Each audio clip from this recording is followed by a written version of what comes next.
Hi, welcome back to the Bobcat Broadcast. My name is Daxon Trumbull, your host, and this is your weekly news. But before we get started, this is your Pledge of Allegiance. Please stand and put your right hand over your heart.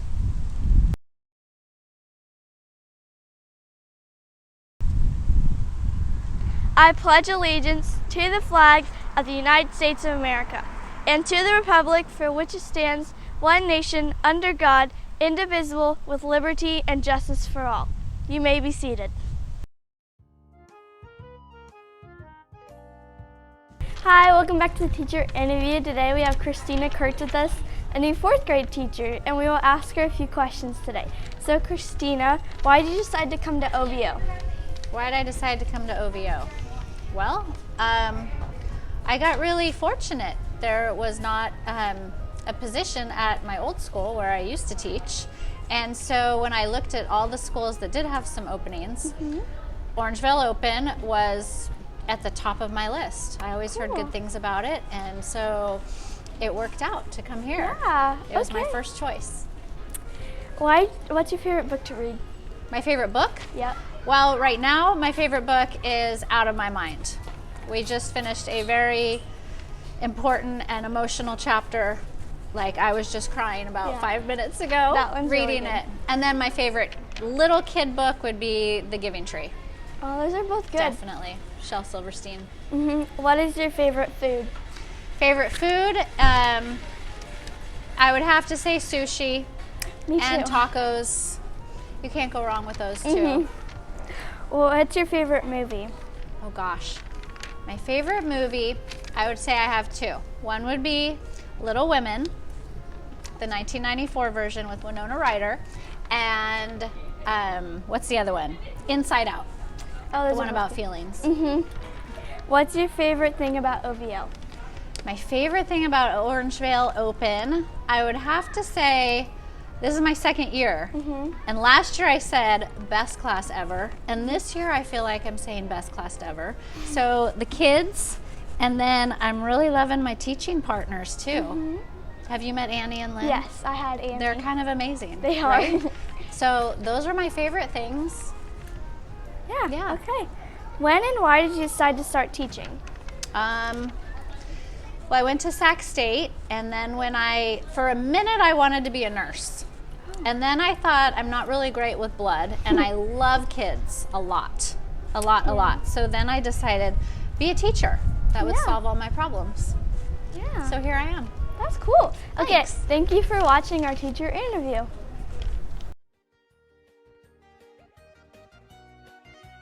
Come on down to the student store 15 minutes before and after school. We have cool items like this cupcake eraser and these glow-in-the-dark pencils. Birthdays for this week are Sunday, October 3rd, Kayla, 4th grade in Annie's class. Sunday, October 3rd, Carly, 3rd grade in Heidi's class. Monday, October 4th, David, 8th grade in David's class. Monday, October 4th, Kinley, 4th grade in Lynn's class. Monday, October 4th, Amelia, 1st grade, Hannah's class. Wednesday, October 3rd, Isaiah, 4th grade in Christina's class. Friday, October 3rd, Christopher, 4th grade in Anna's class. Saturday, October 9th, Ella, 4th grade in Annie's class. Come to the student store to pick up your free pencil. Hi, my name is Greta Mason. I'm in 8th grade and I'm a commissioner of service. Hi, my name is Wyatt Ratcliffe. I'm in 7th grade and I'm part of the committee of service. And today we're joined by Jill, who is a museum curator. So to start us off, can you tell us what exactly a museum curator is? I need to correct you very quickly, Greta. I don't actually work for a museum, but I curate collections. I have private collections in my home that I've collected for many decades, and I've had them on display in museums, at universities, and in the public. So I have some experience with that, but I actually work as a teacher at Folsom State Prison. Interesting. What kind of artifacts do you have in your collections? I have an enormous variety of things that I've been collecting since I was a child. I was inspired by my grandmother, who had a collection of eagles, like little eagle figurines and different forms of eagles, like postcards and whatnot. And she had them displayed at the public library. And when I saw that, I thought she was famous. I thought it was so cool that her things that she was interested in got to be displayed publicly. And at that time, I was collecting things like license plates and American flags and insulators from telephone poles and other things that I've still continued to collect some of those, but I've also added more collections to my collections. So about how many artifacts have you put on display? Oh gosh, I've put my flag collection on display several times, and that would vary between, say, 25 and 100 pieces, depending on how many rooms they had or the size of the venue. And some of the smaller collections I have in my home are just the definition of a collection is something in 3. So I might just have 3 of something. What are the best parts of being a curator? I think one of the best parts of being a collector or curator is the history that you learn from looking at your objects and understanding the materials that they're made of, understanding their age, what was going on at that time. For example, this is a banner from the early 20th century with the state of California on it. And this is a beautiful example of graphics from the early 20th century. The gold fringe on the bottom indicates its age, it's rather old. This stuff was used in the 19th century as well, but you can tell that the side of it is done with machine stitching, a sewing machine. So it places it probably more toward the early part of the 20th century as opposed to the end of the 19th century. Wow. And if you don't know the seal, it's a great thing to study if you're looking at California. We have the bear, the poppy, Minerva, the miner, and some of the geographical features of our state, and of course, our slogan, Eureka. So, I mean, just from this one object, you can learn a lot about our state. Yeah, definitely. So now that we've heard about some of the best parts, what are some of the worst parts of your job? You know, finding ways to display things is hard sometimes. I collect Santa Claus suits, and a fun thing about that is no one else in the world that I know of collects Santa Claus suits, but I have probably 50 different ones. I like the very old ones, the handmade ones. They're hard to display. So that's a difficult one. Also, storing them, something bulky like that requires special treatment. And sometimes acquiring new objects is difficult because of their rarity. How long ago did you get into collecting items? I was 7 years old when I got my first American flag, and I've been collecting them ever since. One of my prized possessions is this one, which is entirely hand-stitched. It has 34 stars in it, which dates it to the early part of the Civil War. It never touched a sewing machine. It's made out of linen and wool. And see how they sewed a flag on this side, and then on the back of it, that's the same piece of fabric. They cut out the back of it to save material. So one star is actually can be seen on both sides because of the construction of this. Because this is from the 1860s, it's fairly rare. It's in good condition. This is a piece that I like to share with students as well as get on display in public. So to give the students at our school a bit of advice, what is something you wish you knew when you were younger? You know, I think I realized early on that there are so many things that you can collect. And if you open your mind and have the freedom to pursue a collection that you enjoy, I think about Ariel in The Little Mermaid. She had an interest in things from the land, outside the ocean. And so she would collect things from ships and shipwrecks, and she would display them in that cave. You've all seen that, right? Where she has all these things. She doesn't know what they are, but her interest in that geographical region, the land, sparked her interest in collecting objects from that thing. It'd be the same as collecting things from, say, Alaska or another country. Also, things are you don't even have to pursue them sometimes. These are quarters that have nail polish on them. When I was a young man, I would see these every now and then in circulation. I would get them as part of change at the store. And I asked around, I said, why do quarters sometimes have nail polish on them? Finally, someone knew the answer. They said, if you're at a bar or a club that has a jukebox, sometimes they'll give you feeder quarters to put in the jukebox to get the music going, but then they would know that these are their quarters to pull them out before the jukebox company took them. So these end up in circulation. I hardly ever see them anymore, but over many, many years, I was able to get a jar of these, and I just think they're kind of cool. Yeah. What is the oldest artifact you have ever put on display? I used to teach 6th grade ancient civilizations, and I acquired a collection of ancient Chinese pottery from different dynasties. And so those objects were over 1,000 years old, some of them. So those would definitely be the oldest. So out of all the subjects you've ever put on display, what has been your favorite?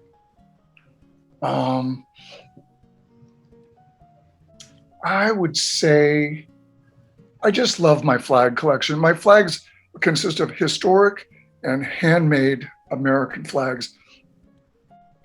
And you can learn so much about our history from them just by the number of stars that are on them. It's hard to find flags that have fewer than 48 stars, but when I do, I'll try to pick them up. I think they're beautiful. They look beautiful framed. They look great on display. There's all sorts of stuff that can go with them. When you curate an exhibit of that sort of thing, you might display things that go hand in hand with that, like a piece of furniture or a frame mirror from that same era, say the Civil War.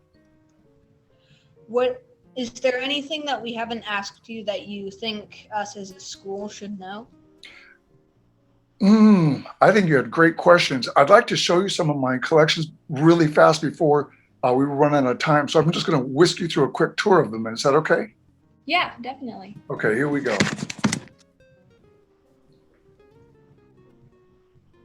This is a newspaper from the moon landing in 1969. And that's a historic document of the time. It's a primary source. And I display it with my collection of globes. Many people collect globes, but I chose to collect this one type of globe.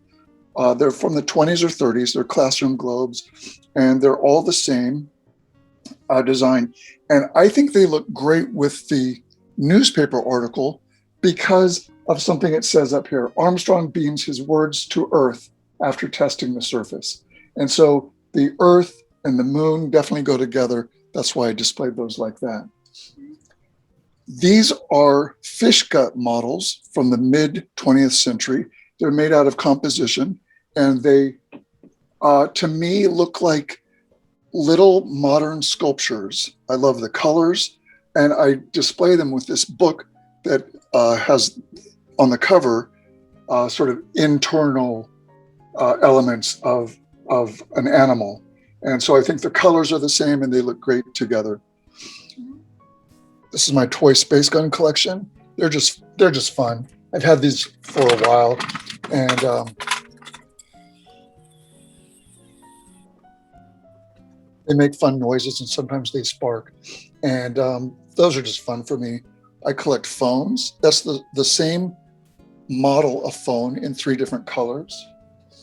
These are beanies from the 30s, 40s, and 50s. Kids would get a hat like this and put charms and buttons and pins and toys on them. And to me, these look like little galaxies or each one is like a collection. And so when I have a collection of collections like this, I think that's fun. And sometimes I'll just put a display together like this. This has elements of California in it. That's a road sign from scenic California. This is an old Silk California flag. There's another Silk California flag. This is a mission bell from the Camino Real in California. And then other objects that are kind of the same antique kind of feel. As I said, 3 is a collection. Here's 3 red tin phones, which I like. I like to keep things in boxes. That's some watches. This is just a bunch of really cool old stuff. This one has some of the flag things that I like to display or collect. These are called circus punks. These are old ones. You would hit these with a ball and try to knock them down at the carnival. I don't know if you've ever seen those before. This is a pair of pants that I like. I saw them on a person and I said, I think those are great pants. And I offered him some money for them. And he took them off and gave them to me. I bought them. He had another pair of pants on. But to me, that's like a beautiful example of folk art. He wasn't trying to make art, but I think it's really, really cool. These are glass insulators. These used to be on the tops of telephone poles to hold wires on them. Several of them are from California, which I like. I like things from California. And they just look pretty in the window. That's why I like those. So that's quite a few of my collections. And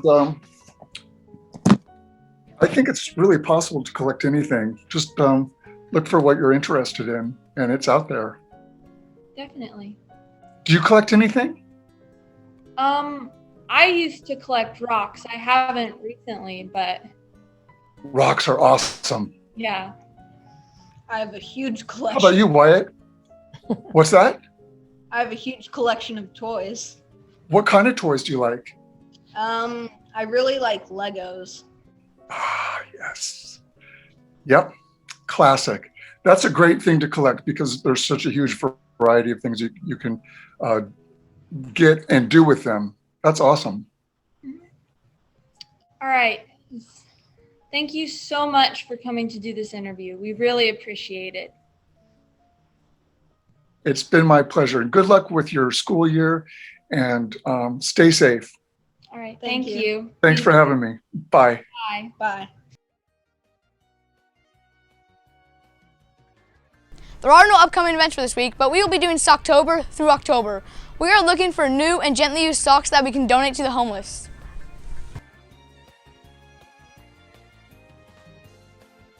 Now it's time for Class Spotlight. Jerry Lynn's second graders tie-dyed t-shirts. They used blue dye to soak up the shirts to make cool designs, although the kids' hands got very messy. All in all, the kids had fun tie-dyeing and learned valuable art skills. That's all for Class Spotlight.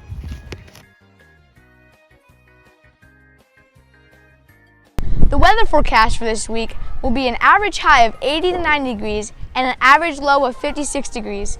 I recommend wearing a jacket in the morning so you can stay warm. That was your weekly weather forecast.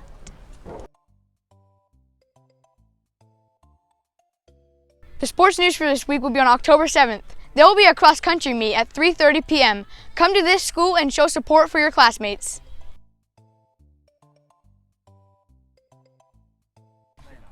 Hey Daxon, What, Robbie?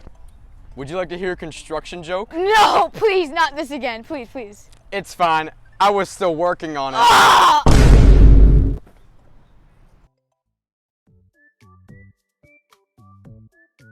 On this day in history, October 4th, 1953, Jim Peters ran a world record marathon of 2 hours and 18 minutes. It's also National Taco Day. Stay safe, Bobcats.